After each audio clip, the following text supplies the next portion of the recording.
एक बार राम, श्याम और मधु नाम के 3 भाई थे जो जंगल में झोपड़ी में रहते थे। वो ईमानदार और मेहनती थे। हर दिन वो जंगल में लकड़ियाँ काटते थे और उसे बाजार में बेचकर अपना पेट चलाते थे। इस प्रकार उनका जीवन इसी तरह से चलता रहा।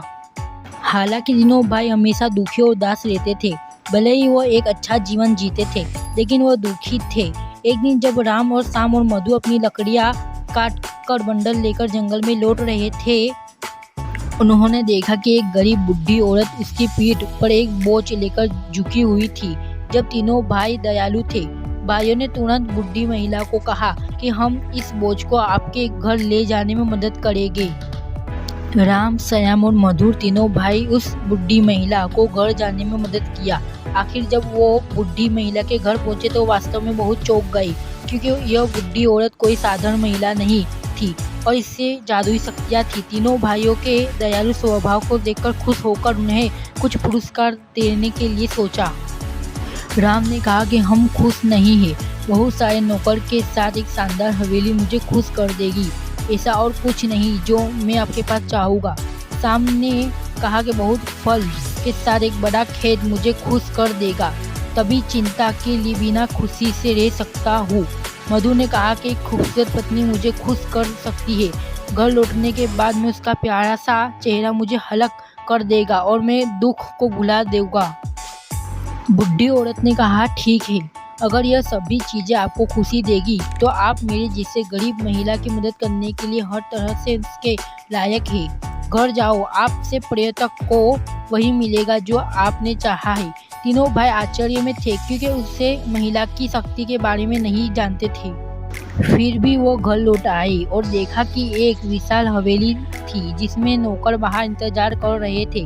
उन्हें राम को अभिमान किया और हवेली में प्रवेश किया। कुछ दूरी पर एक पीला खेत दिखाई दिया। एक हलवार आया और कहा कि श्याम बाबू, यह खेत तुम्हारा है और मुझे देखभाल करने के लिए रखा गया है। उसी पल एक खूबसूरत युवती मधु के पास पहुंची और युवती ने कहा कि वह किसी की पत्नी है। घटनाओं के इस मोड़ पर तीनों भाई खुशी के साथ खुद को घेर रहे थे। दिन बीतते गए और बहुत जल्दी एक साल भी बीत गया। हालांकि राम और श्याम की स्थिति अलग थी और तीसरे भाई मधु अपनी खूबसूरत पत्नी के साथ पहले की तरह खुश नहीं था।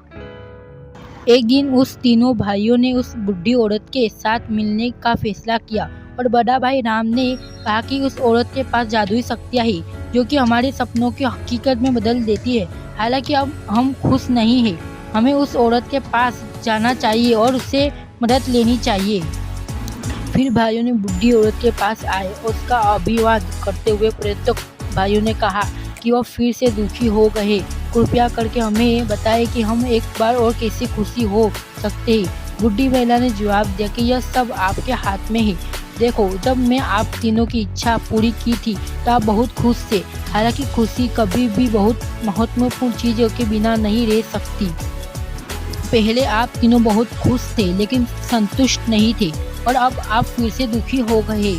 अगर आप संतुष्ट रहना सीखते हैं तो आप वास्तव में हमेशा के लिए खुश हो सकते हो। फिर तीनों भाइयों को अपनी गलती का एहसास हुआ और वापस घर लौट आए। उन्होंने देखा कि वह कितने खुश नसीब थे कि उनके पास उपहार थे जिसके लिए अब वह तरस गए थे।